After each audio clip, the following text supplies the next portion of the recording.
El día de hoy vamos a explicar los delitos contra la administración pública. Sin embargo, lo vamos a hacer en bloques de 4 grupos. El primer sector vamos a explicar los aspectos generales. El segundo sector vamos a explicar los delitos contra el principio de imparcialidad. El tercer sector vamos a analizar lo que es los delitos contra el principio de legalidad y finalmente vamos a explicar los delitos contra el principio de eficacia en el manejo del patrimonio público. Para comenzar entonces vamos a mirar algunos aspectos generales. Como siempre, lo primero que hacemos es estudiar las diversas teorías sobre el bien jurídico. Y en este caso, esencialmente vamos a mirar las siguientes. Para comenzar, la primera tesis sobre el bien jurídico tutelado en los delitos contra la administración pública fue la tesis de los deberes del cargo. En virtud de esta tesis, lo que se tutela en estos delitos es los deberes del servidor público, los deberes del funcionario público, deberes como la transparencia, deberes como la probidad en el cargo.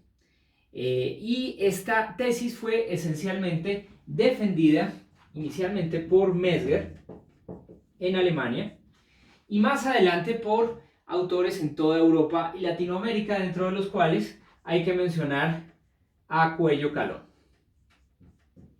Sin embargo, esta tesis tiene una serie de problemas. El primer problema que tiene esta tesis es que se enfoca en una relación laboral administrativa del servidor público con el Estado, pero no analiza realmente la esencia del bien jurídico, no analiza un interés que afecte a toda la comunidad, sino simplemente un aspecto netamente laboral, aunque en este caso administrativo. Eso hace entonces que se pueda confundir esta tesis de los deberes del cargo con el derecho disciplinario, lo cual en países como el nuestro, que diferencia el derecho disciplinario del derecho penal administrativo, sería totalmente inconveniente. Por esta razón entonces es muy criticada esta primera postura, esta primera tesis de los deberes del cargo. La segunda razón para criticarla es que no se fundamenta en una relación de los ciudadanos con la administración pública, sino en una relación interna de el servidor público con el Estado. Y en ese sentido no está enfocado hacia la comunidad, no está enfocado hacia las personas. Por lo tanto, también tiene un problema de legitimidad. Y la tercera tesis, que es bastante fuerte, la señaló Emilio Octavio de Toledo en su libro La prevaricación en el año 1980. Y es que él vio que coincidencialmente esta tesis de los deberes del cargo nació en épocas en las cuales reinaba el fascismo en toda Europa, tanto en Italia como en Alemania, como en ese momento ya comenzaba a darse en España. Y de esta manera lo que buscaba esta tesis de los deberes del cargo es la fidelidad del servidor público, que el servidor público fuera siempre fiel a la administración pública más que hacia los ciudadanos, más que hacia la comunidad. Por eso entonces surge una segunda tesis. La segunda tesis señala que el bien jurídico tutelado es la administración pública. Esta tesis inicialmente fue enunciada en Italia, pero posteriormente se extendió a muchísimos países, dentro de los cuales tenemos incluso a Colombia. De hecho, si ustedes ven el capítulo que enuncia todos estos delitos contra la administración pública, pues tiene precisamente esa denominación, administración pública. Pero esta tesis también tiene un problema, y es que el concepto de administración pública es demasiado amplio. El concepto de administración pública es un concepto netamente abstracto y por ello es necesario concretarlo. Por eso, en los últimos años surge otra tesis. Esta tesis es la tesis del correcto funcionamiento de la administración pública.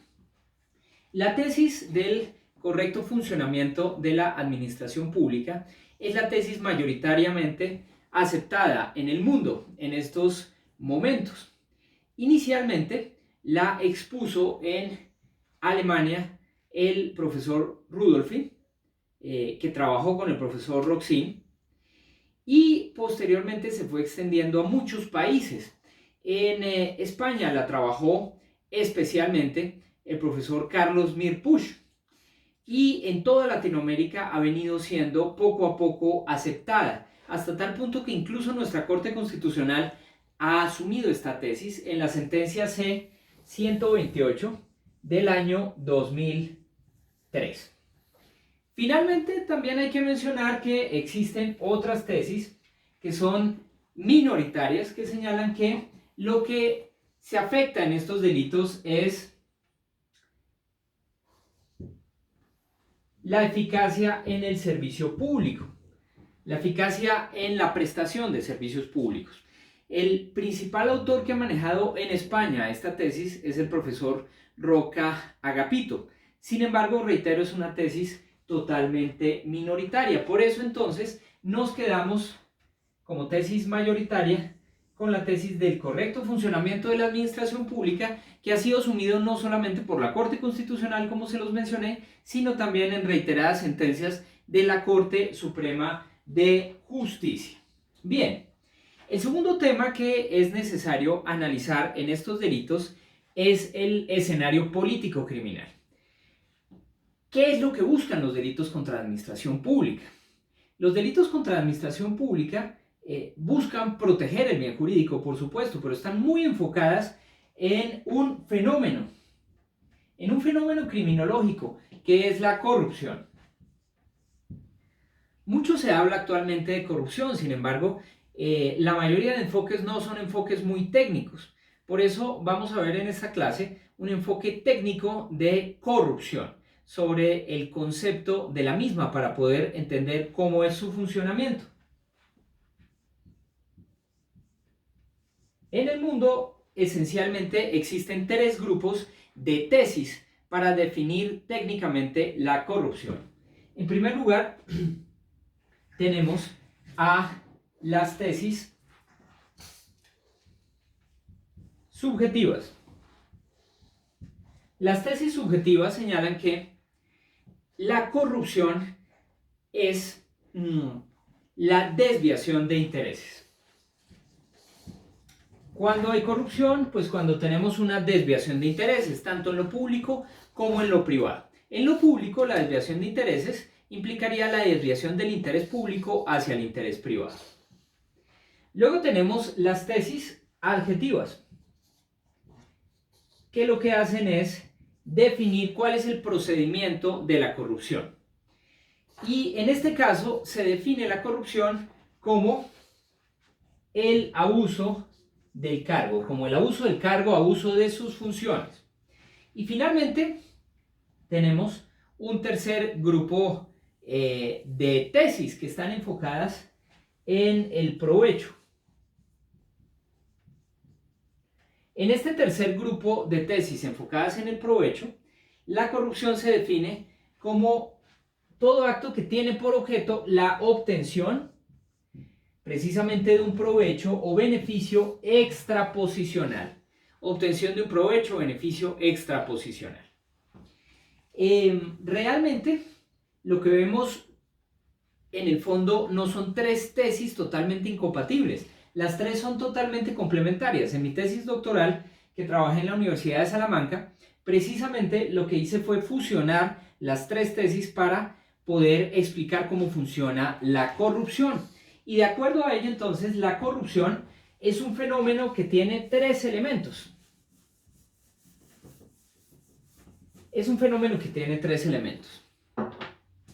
El primer elemento es la desviación de intereses. En todo caso de corrupción, ustedes van a encontrar una desviación de intereses y particularmente en corrupción pública, la desviación del interés público hacia el interés particular. En segundo lugar, ustedes van a tener un elemento adjetivo. Ese elemento adjetivo implica cómo se desarrolla el acto de corrupción.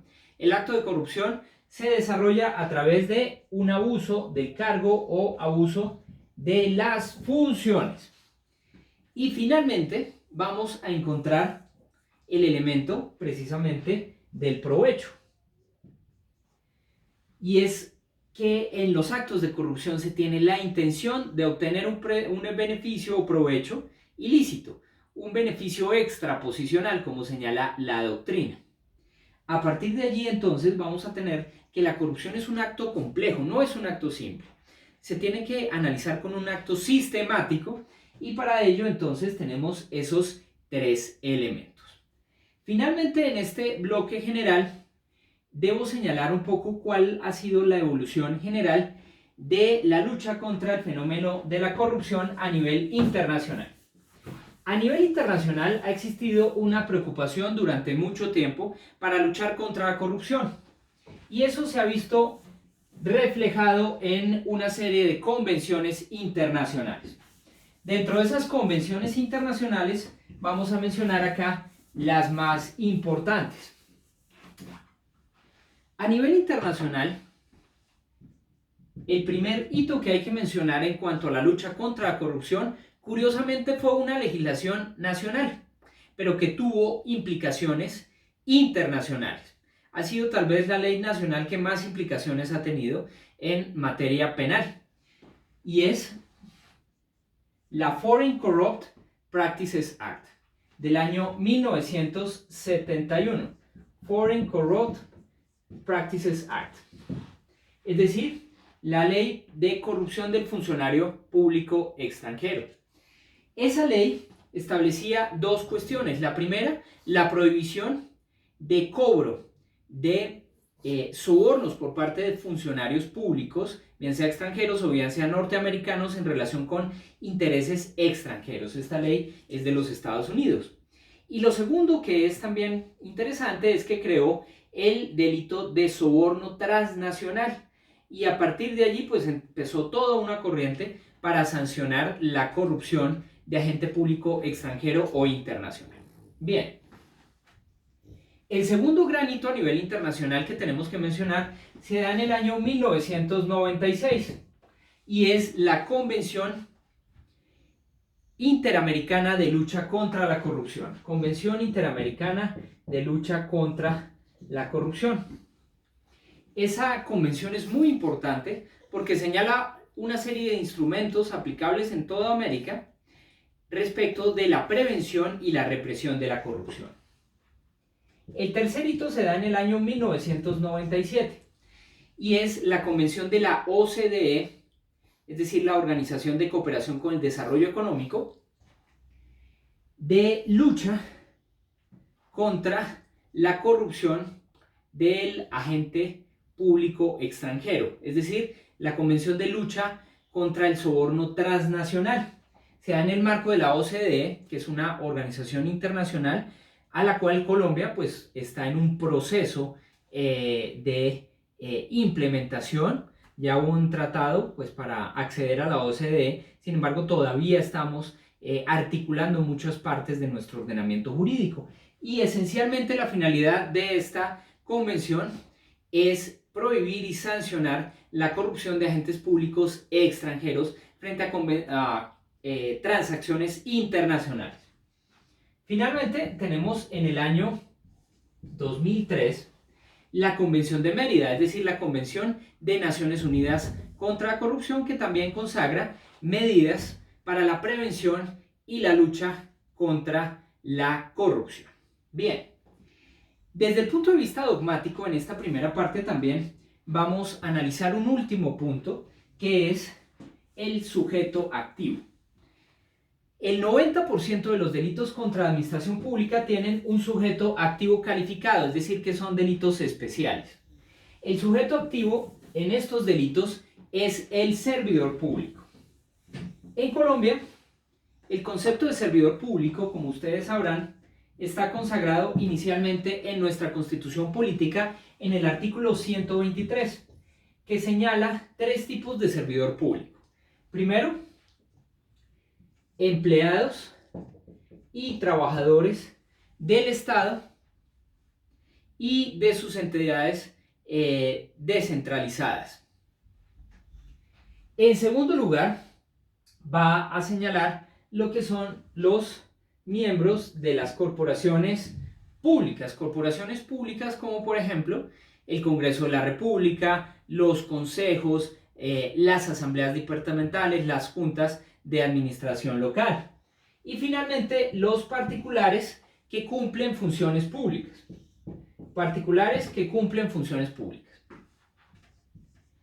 El artículo 20 de nuestro Código Penal retoma esta clasificación, pero va a enunciar algunos casos adicionales. Miremos. En primer lugar, incluye efectivamente a los empleados y trabajadores de entidades del Estado, de sus entidades descentralizadas, es decir, entidades en las que el Estado tenga parte. En segundo lugar, también va a incluir a los miembros de las corporaciones públicas. En tercer lugar, va a incluir también a los particulares que cumplen funciones públicas. Pero luego va a agregar otras categorías. Va a agregar a los miembros de la fuerza pública.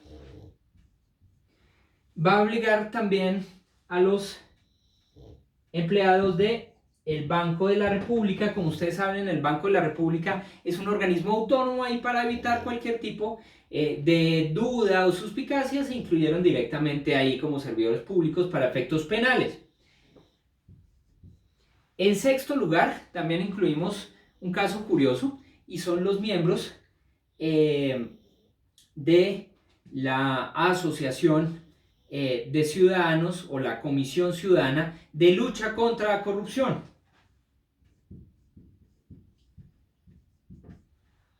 Finalmente, va a incluir a los particulares que administran recursos públicos del artículo 338 de la Constitución Política. Esencialmente son recursos parafiscales. Estos 7 sujetos pues van a entenderse como servidores públicos. Adicionalmente es necesario agregar una precisión y es que el artículo 56 de la Ley 80 de 1993, es decir, de la Ley de Contratos Públicos o Estatuto de la Contratación Pública en Colombia, va a incluir también a 4 sujetos que son muy importantes en relación con los contratos públicos, que son el contratista, el interventor, el asesor y finalmente el consultor. Todo esto nos va a delimitar lo que se entiende entonces como servidores públicos que, reitero, constituyen el 90% de los sujetos activos de los delitos contra la administración pública.